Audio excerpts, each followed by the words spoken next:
Hello friends, स्वागत है आप सभी का हमारे YouTube channel sociology education classes में। और आज की वीडियो में मैं लेकर आया हूँ एमए सेकेंड ईयर का सोशियोलॉजी का पेपर, पॉलिटिकल सोशियोलॉजी। पेपर का नाम है पॉलिटिकल सोशियोलॉजी और पेपर कोड है G494। G494 पेपर कोड है। 2024 का पेपर है ये, प्राइवेट स्टूडेंट्स का। तो सोल्व करते हैं इस पेपर को, देखते हैं पहला प्रश्न क्या दिया है।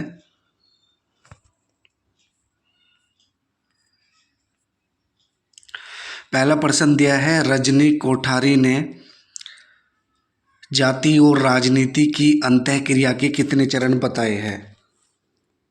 तो इसमें ऑप्शन बी हो जाएगा 3। रजनी कोठारी ने जाति और राजनीति की अंतःक्रिया के 3 चरण बताए हैं। अगला प्रश्न दिया है, भारतीय राजनीति में जाति का योगदान कैसे देखा जा सकता है? तो इसका हो जाएगा हमारा, इसमें पहला दिया है जाति के आधार पर प्रत्याशियों का चुनाव, दूसरा जातिगत आधार पर मतदान व्यवहार, तीसरा मंत्रिमंडल में जातिगत प्रतिनिधित्व, और ऑप्शन डी उपर्युक्त सभी। तो ऑप्शन डी इसमें हो जाएगा ऑल ऑफ द अबव, उपर्युक्त सभी। अगला प्रश्न दिया है, जाति धर्म क्षेत्रवाद और भाषा भारतीय राजनीति को प्रभावित करने में महत्वपूर्ण भूमिका निभाते हैं। तो इसमें पूछा है सत्य असत्य। तो इसमें हमें इसका आंसर हो जाएगा सत्य। ऑप्शन ए इसमें हो जाएगा सत्य।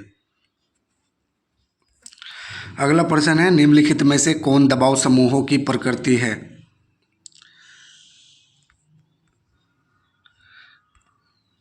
तो इसमें ऑप्शन डी होगा, ऑप्शन डी इसमें सही होगा। ए और बी दोनों। ऐच्छिक एवं गैर सरकारी संगठन, सरकार पर दबाव डालना। तो ये दोनों ही सही हो गए इसमें। ए और बी दोनों सही है। ऑप्शन डी इसमें सही होगा। अगला प्रश्न दिया है, दबाव समूहों का उल्लेख सामान्यतः होता है। तो इसमें हो जाएगा ऑप्शन बी विशेष हित समूह के रूप में।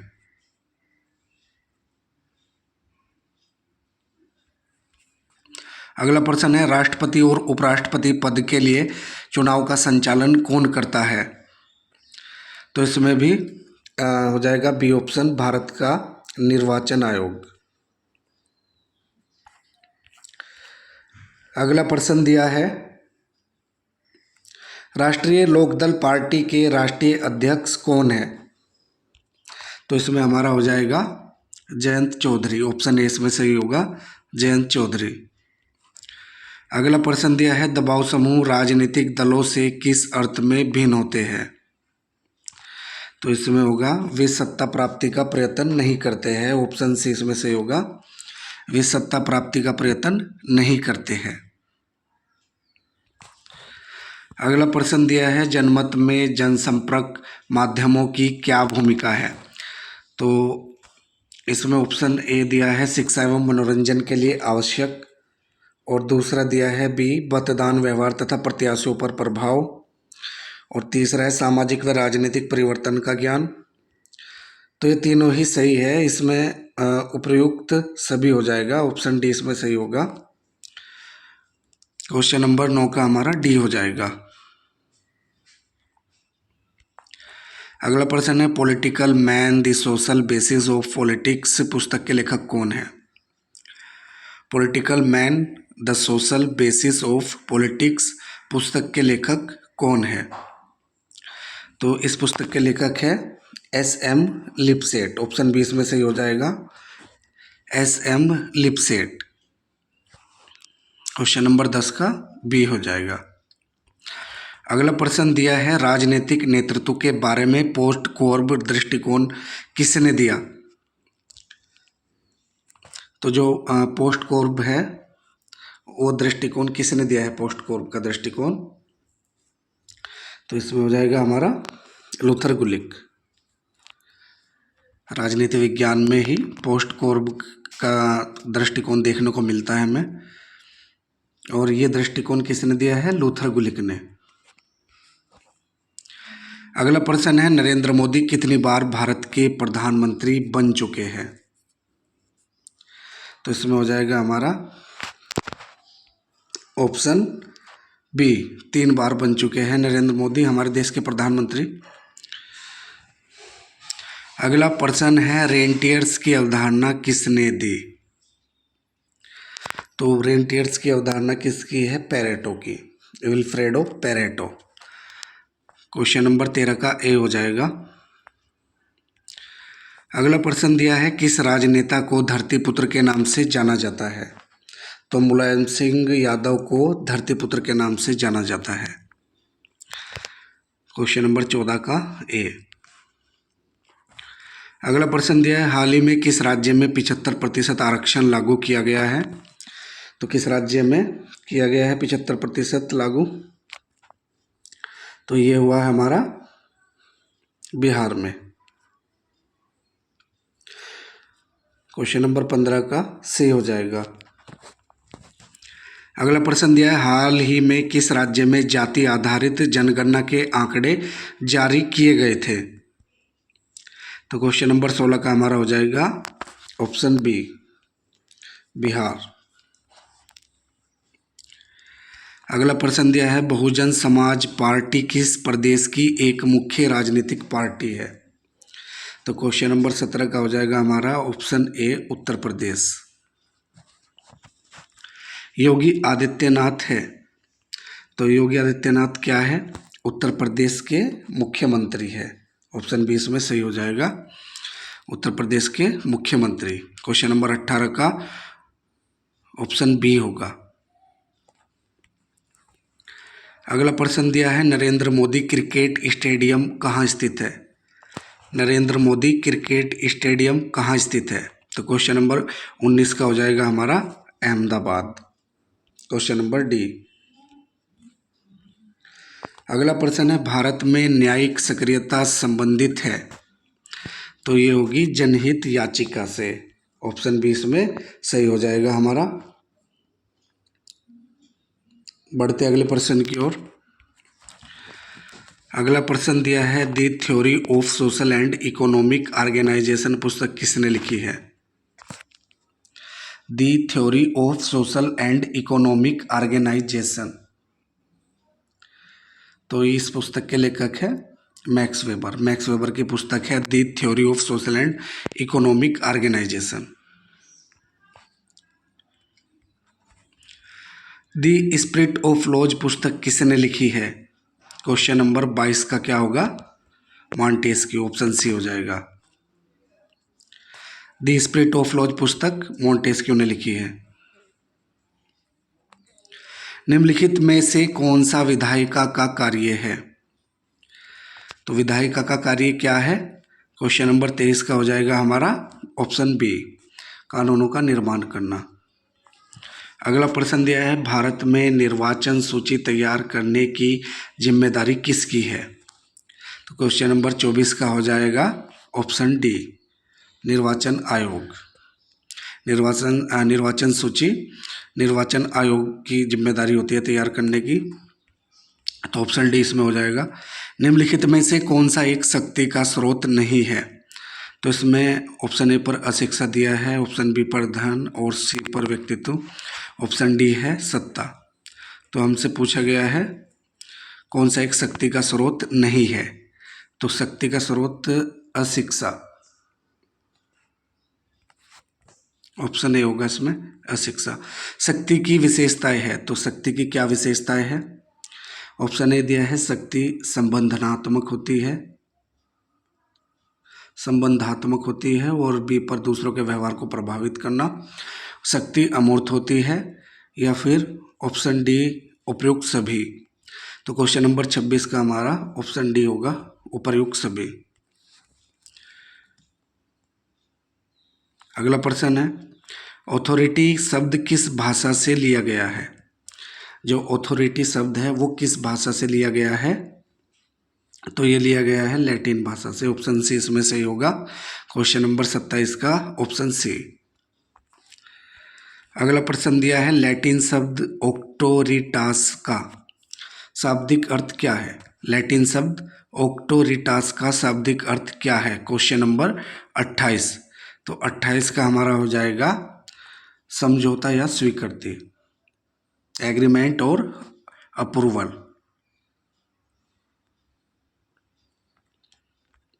अगला प्रश्न है, राजनीति शक्ति का विज्ञान है, यह कथन किसका है?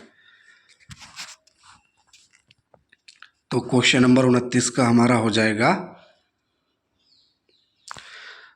कैटलिन। ऑप्शन 20 में होगा कैटलिन। 29 का ऑप्शन बी सही होगा, कैटलिन। अगला प्रश्न है हमारा, निम्नलिखित में से कौन भारतीय राजनीति को प्रभावित करने वाला कारक है?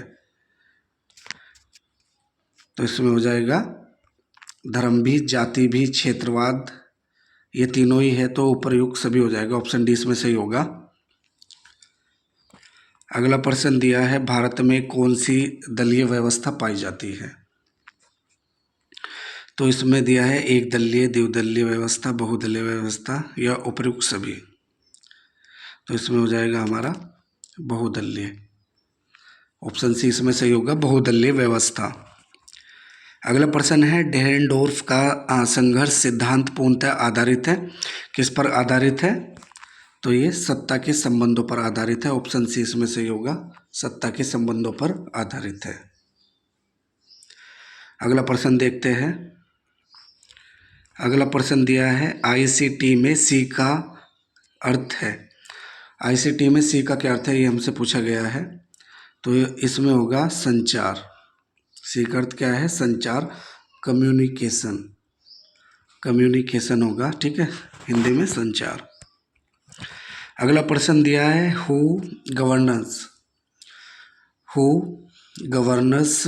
गवर्नेंस पुस्तक के लेखक कौन है? तो इसका हो जाएगा हमारा option D, Robert A Dahl. Who governance पुस्तक के लेखक कौन है? Robert A Dahl. Option D.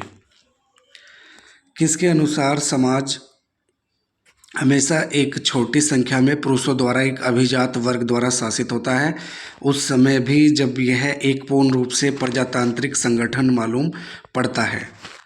तो क्या होगा इसका? Vilfredo Pareto. ऑप्शन बी इसमें सही होगा, विल्फ्रेडो पेरेटो। अगला प्रश्न दिया है, अभिजात वर्ग के परिभ्रमण का सिद्धांत किसने दिया है? तो इसमें हो जाएगा पेरेटो। अभिजात वर्ग के परिभ्रमण का सिद्धांत किसने दिया है? विल्फ्रेड पेरेटो ने। अगला प्रश्न है, भ्रांत तर्क की अवधारणा किसने दी है? तो इसमें हो जाएगा पेरेटो। भ्रांत तर्क की अवधारणा पेरेटो ने दी है। अगला प्रश्न है, समाजशास्त्रीय अध्ययन में शक्ति अभिजन की अवधारणा किसने दी है? तो इसका हो जाएगा C.W. Mills. C.W. Mills, option D. अगला प्रश्न है, मैक्स वेबर ने सत्ता के कितने प्रकारों का उल्लेख किया है? तो मैक्स वेबर ने सत्ता के 39 का होगा हमारा बी, 3 प्रकारों का उल्लेख किया है। सत्ता के 3 प्रकारों का उल्लेख किया है। किसने लिखा है कि इतिहास कुलीन तंत्रों की कब्र गृह है या कब्रिस्तान है? तो ये लिखा था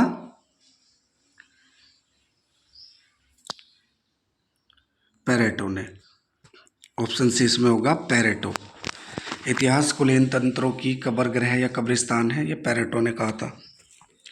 C.W. मिल्स ने अमेरिकी समाज में प्रमुख रूप से कितने अभिजनों की चर्चा की है? तो इसमें होगा 3। ऑप्शन सी इसमें सही हो जाएगा, 3। अगला प्रश्न देखते हैं, किसने अपने अभिजन सिद्धांत में शासक वर्ग एवं शासित वर्ग का उल्लेख किया है?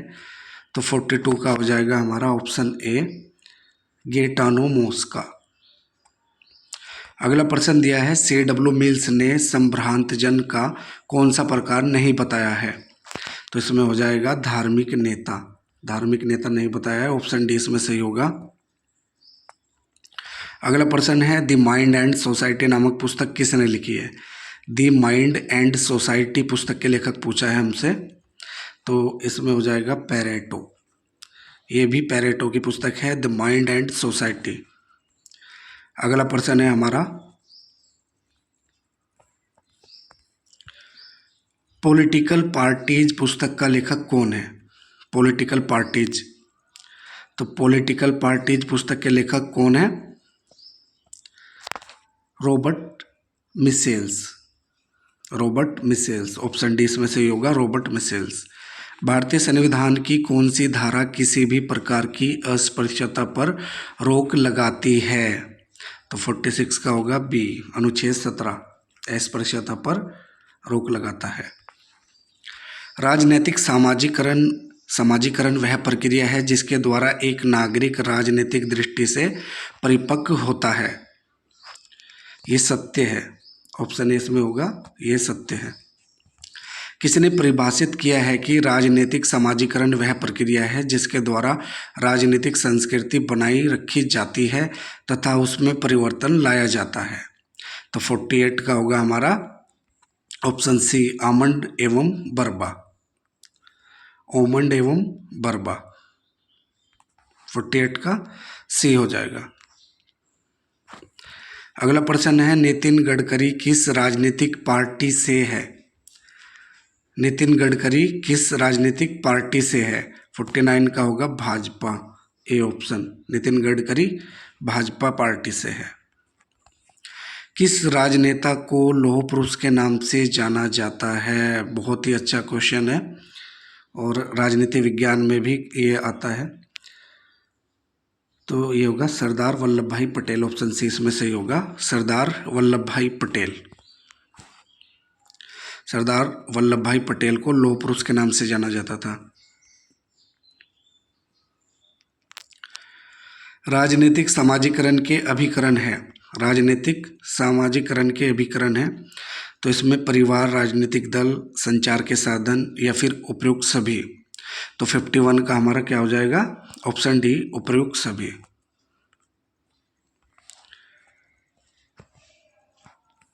अगला प्रश्न है, नौकरशाही को किस नाम से जाना जाता है? तो इसमें दिया है राजतंत्र, मेज प्रशासन, ए व बी दोनों। तो 52 का क्या होगा हमारा राइट आंसर? 52 का राइट ऑप्शन होगा मेज प्रशासन, ऑप्शन बी, मेज प्रशासन। निम्नलिखित में से कौन सी एक पुस्तक ए आर देसाई ने लिखी है? तो ए आर देसाई ने कौन सी पुस्तक लिखी है?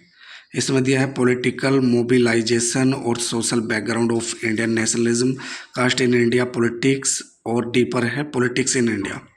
तो 53 का हो जाएगा हमारा option B, social background of Indian nationalism, option B हो जाएगा 53 का। अगला प्रश्न है, निम्नलिखित में से कौन एक नौकरशाही की विशेषता नहीं है? तो नौकरशाही की क्या विशेषता नहीं है? लकीर के फकीर, ये नौकरशाही की विशेषता नहीं है, ऑप्शन डी इसमें सही होगा। निम्नलिखित में से कौन एक नौकरशाही का दोष नहीं है? तो नौकरशाही का दोष क्या नहीं है इसमें? योग्य व्यक्तियों द्वारा प्रशासन, ऑप्शन डी इसमें सही होगा, योग्य व्यक्तियों द्वारा प्रशासन, ऑप्शन डी, योग्य व्यक्तियों द्वारा प्रशासन। 55 का होगा हमारा ऑप्शन डी। अगला प्रश्न दिया है, भारत की प्रधानमंत्री बनने वाली एकमात्र महिला कौन थी? तो भारत की महिला प्रधानमंत्री कौन थी? सबसे पहले इंदिरा गांधी, इंदिरा प्रियदर्शनी गांधी, ऑप्शन डी इसमें सही हो जाएगा। 56 का ऑप्शन डी होगा। अगला प्रश्न दिया है, भारतीय जनता पार्टी का चुनाव चिन्ह क्या है? तो बहुत ही सिंपल सा क्वेश्चन है, आप सभी लोग जानते होंगे। भारतीय जनता पार्टी का चुनाव चिन्ह क्या है? कमल। अगला प्रश्न है, कौन सी पुस्तक रजनी कोठारी ने लिखी है? तो ये पुस्तकें दी गई है कास्ट इन इंडियन पॉलिटिक्स और पॉलिटिक्स इन इंडिया।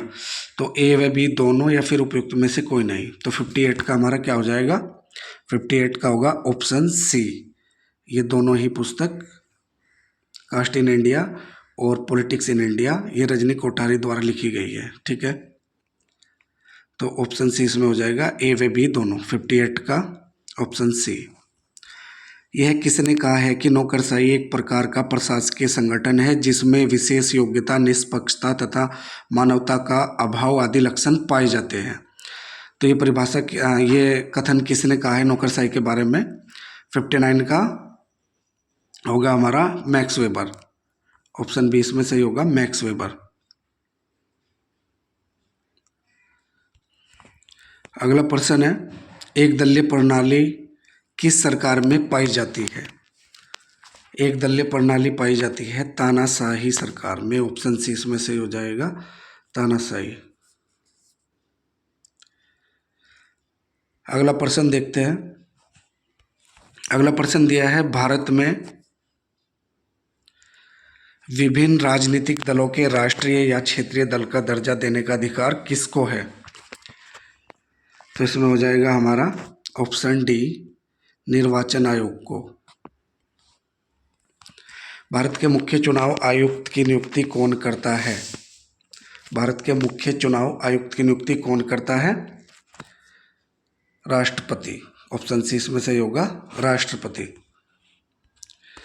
अगला प्रश्न दिया है, भारत में प्रधानमंत्री बनने के लिए न्यूनतम आयु क्या है?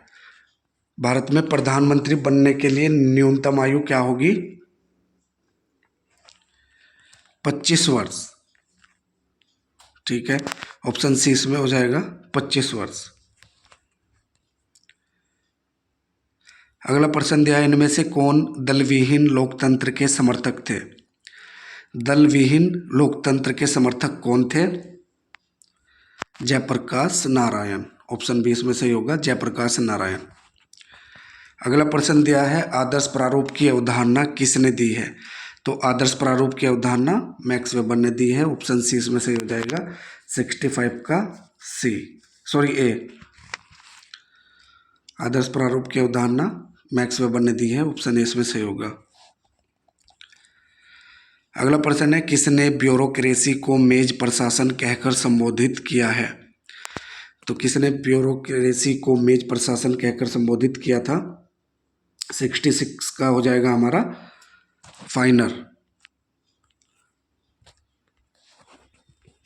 किसने कहा है कि राजनीतिक संस्कृति एक राजनीतिक व्यवस्था के सदस्यों में राजनीति के प्रति व्यक्तिगत अभिवृत्तियों और अभिमुखन का प्रतिमान है?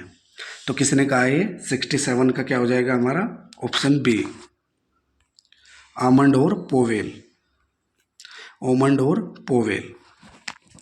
अगला प्रश्न है, निम्नलिखित में से कौन उत्तर प्रदेश का मुख्यमंत्री नहीं रहा है? तो कौन मुख्यमंत्री उत्तर प्रदेश का नहीं रहा है? तो इसमें हो जाएगा हमारा 68 का अरविंद केजरीवाल। क्योंकि उत्तर प्रदेश के मुख्यमंत्री कल्याण सिंह भी रहे हैं, मायावती भी और अखिलेश यादव भी, लेकिन अरविंद केजरीवाल नहीं रहा है। उत्तर प्रदेश के मुख्यमंत्री नहीं रहे हैं अरविंद केजरीवाल। तो अगला प्रश्न है, नोटा किससे संबंधित है?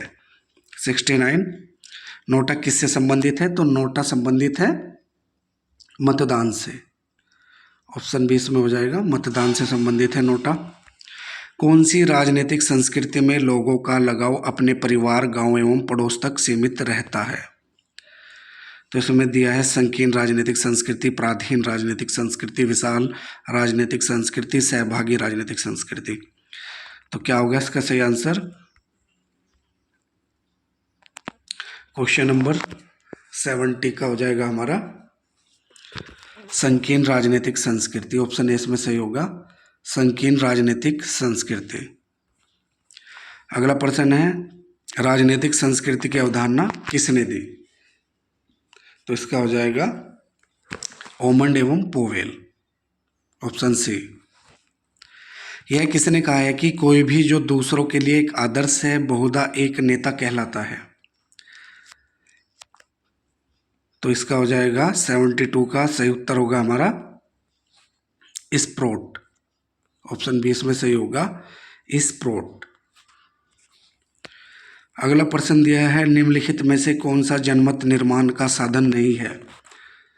तो हमें बताना है इनमें से कौन सा जनमत निर्माण का साधन नहीं है। समाचार पत्र है, शिक्षालय, सिनेमा ये भी है, लेकिन संस्कृति जनमत निर्माण का साधन नहीं है, क्योंकि संस्कृतिकरण एक सीखने की प्रक्रिया है। भारत में वयस्क मताधिकार कितनी उम्र के लोगों को प्राप्त है? तो ये है 18 वर्ष के लोगों को वयस्क बोलते हैं भारत में। वयस्क मताधिकार तो 18 वर्ष का जो होगा, 18 वर्ष की उम्र के लोग वोट डाल सकते हैं। 74 का हो जाएगा ऑप्शन बी। अगला प्रश्न दिया है, निम्नलिखित में से कौन सा राजनीतिक उदासीनता का कारण नहीं है? तो इसमें ऑप्शन दिया है भ्रष्टाचार, जातिवाद, प्रजातांत्रिक मूल्यों को आघात और गरीबी एवं अशिक्षा। तो इसका ऑप्शन सी सही होगा, प्रजातांत्रिक मूल्यों को आघात। ये राजनीतिक उदासीनता का कारण नहीं है।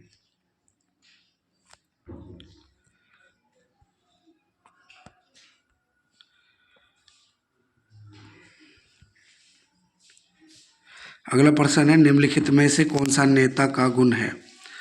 तो मृदुवाणी, समझ, चतुरता, उपयुक्त सभी। तो इसमें क्या होगा हमारा? ऑप्शन डी हो जाएगा, उपयुक्त सभी।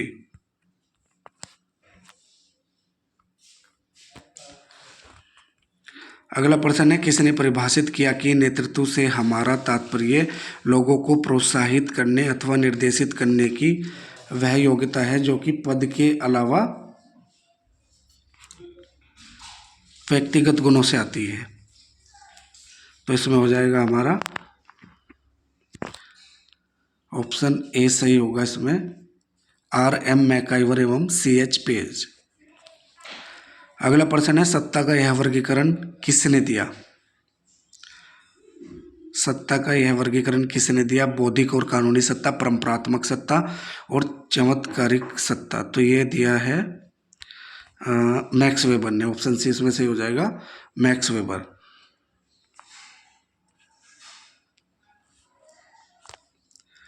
अगला प्रश्न है, वीवीपैट का पूर्ण रूप क्या है? तो वीवीपैट का पूर्ण रूप है voter verifiable paper audit trial. Voter verifiable paper audit trial. अगला प्रश्न है, निम्नलिखित में से कौन अशिक्षित समाजों में संचार की समस्या का दुष्परिणाम नहीं है? तो इसका हो जाएगा हमारा ऑप्शन डी होगा, विभिन्न सम्मेलनों और गोष्ठियों का अभाव। किसने कहा है कि जहां दबाव समूह शक्तिशाली होंगे वहां राजनीतिक दल कमजोर होंगे, और जहां राजनीतिक दल शक्तिशाली होंगे वहां दबाव समूह दबा दिए जाएंगे? तो ये किसने कहा है? तो ये कहा है हरमन फाइनर ने। ऑप्शन सी इसका हो जाएगा, हरमन फाइनर। अगला प्रश्न है, निम्नलिखित में से कौन सा एक इलेक्ट्रॉनिक मीडिया का उदाहरण नहीं है? तो इलेक्ट्रॉनिक मीडिया का उदाहरण कौन सा नहीं है? पुस्तकें, क्योंकि फैक्स, टेलीफोन, रेडियो ये इलेक्ट्रॉनिक मीडिया का ही साधन है। हाथी किस राजनीतिक पार्टी का चुनाव चिन्ह है? ये भी बहुत सिंपल सा क्वेश्चन पूछा है हमसे। हाथी किस राजनीतिक पार्टी का चुनाव चिन्ह है? तो ये है बसपा का।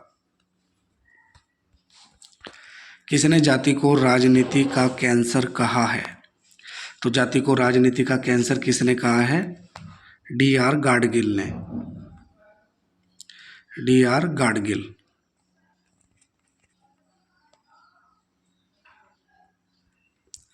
अगला प्रश्न है, निम्नलिखित में से कौन सा एक दबाव समूह नहीं है?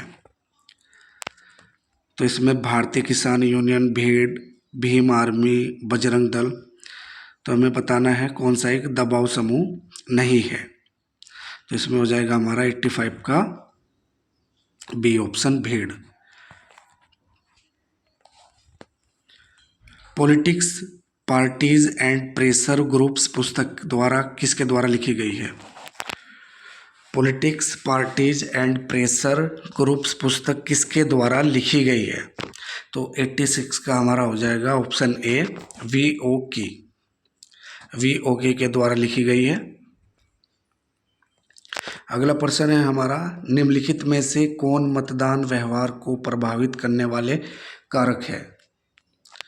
तो इसमें दिया है परिवार एवं नातेदारी, जाति एवं धर्म, गुटबंदी एवं धन। तो इसमें ऑप्शन डी सही हो जाएगा, उपर्युक्त सभी। 87 का हमारा हो जाएगा ऑप्शन डी, उपर्युक्त सभी। भारत में राजनीतिक उदासीनता के परिणाम है। तो इसमें दिया है मतदान का कम प्रतिशत, दल बदल की राजनीति को प्रोत्साहन, आतंकवाद और नक्सलवाद का जन्म, या फिर ऑप्शन डी उपर्युक्त सभी। तो इसका हो जाएगा हमारा ऑप्शन डी ही, उपर्युक्त सभी। इसमें भी उपर्युक्त सभी होगा, ऑप्शन डी। 89 है, अशिक्षित समाजों में संचार की समस्याओं के लिए कौन सा कारण उत्तरदायी नहीं है? तो गलत प्रत्याशियों का चयन, ऑप्शन सी इसमें होगा, गलत प्रत्याशियों का चयन। एलिटस एंड सोसाइटी पुस्तक किसने लिखी है? एलिटस एंड सोसाइटी पुस्तक किसने लिखी है? तो ये लिखी है टीबी पोटोमोर ने। टीबी पोटोमोर की पुस्तक है ये। अगला प्रश्न है, निम्नलिखित में से जाति की कौन सी एक विशेषता जीएस घुरिये ने नहीं बताई है? तो जीएस घुरिये ने इनमें से जाति की कौन सी विशेषता नहीं बताई है? ऑप्शन ए पर दिया है भोजन तथा सामाजिक सहवास पर प्रतिबंध, संस्तरण, जन्मजात सदस्यता, समाज का खंडात्मक विभाजन। तो इसमें हो जाएगा हमारा ऑप्शन सी, जन्मजात सदस्यता।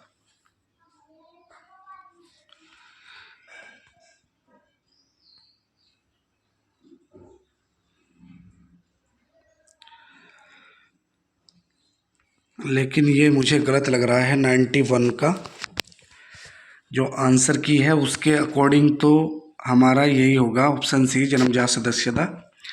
लेकिन जीएस घुरिये ने जन्मजात सदस्य भी बताई थी।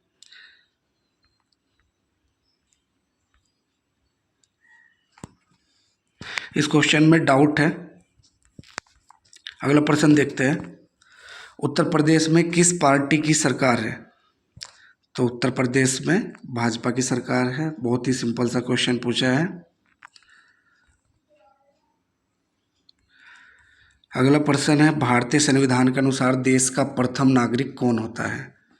तो देश का प्रथम नागरिक कौन होता है? देश का राष्ट्रपति। ऑप्शन डी इसमें सही होगा, प्रथम नागरिक होता है राष्ट्रपति। 93 का ऑप्शन डी हो जाएगा। किसने दबाव समूह को विधानमंडल का तीसरा सदन माना है? किसने दबाव समूह को विधानमंडल का तीसरा सदन माना है? तो 94 का हो जाएगा हमारा ऑप्शन बी, एच.एम. फाइनर। निम्नलिखित में से कौन सा दबाव समूह का राजनीतिक महत्व नहीं है? तो इसमें होगा ऑप्शन ए, हिंसा। अगला प्रश्न दिया है, निम्नलिखित में से कौन बहुजन समाज पार्टी का संस्थापक है? बहुजन समाज पार्टी के संस्थापक कौन है? काशीराम। ऑप्शन बी इसमें से होगा, काशीराम। अगला प्रश्न दिया है 97 में दिया है दबाव समूह का मुख्य उद्देश्य क्या होता है? तो राजनीतिक सत्ता प्राप्त करना, देश के आर्थिक विकास के लिए काम करना, अपने सदस्यों के हितों की अभिवृद्धि करना, नैतिक विकास के लिए कार्य करना। तो इसमें कौन सा होगा हमारा? 97 का ऑप्शन सी हो जाएगा, अपने सदस्यों के हितों की अभिवृद्धि करना। अगला प्रश्न दिया है, हाल ही में संपन्न हुए विधानसभा चुनावों में राजस्थान, छत्तीसगढ़ और मध्य प्रदेश में किस राजनीतिक पार्टी ने स्पष्ट बहुमत प्राप्त किया है? तो 98 का हो जाएगा हमारा option A, Bharatiya Janata party. Option A, Bharatiya Janata party. 99 है, निम्नलिखित में से किसे समाजशास्त्र का जनक कहा जाता है? तो ये भी बहुत ही सिंपल सा क्वेश्चन है, बहुत ईजी है, अगस्त काम्टे। ऑप्शन बी इसमें होगा, अगस्त काम्टे। और आखिर का प्रश्न है, निम्नलिखित में से कौन सा संसद का स्थायी एवं उच्च सदन है? तो राज्यसभा। राज्यसभा संसद का स्थायी और उच्च सदन है। तो ये थे हमारे पॉलिटिकल सोशियोलॉजी के 100% थे। ये 2024 का पेपर था। अगर वीडियो अच्छे लगे तो वीडियो को लाइक करें और अपने दोस्तों के साथ साझा करें। और जो हमारे चैनल पर नए हैं, चैनल को सब्सक्राइब कर दीजिए।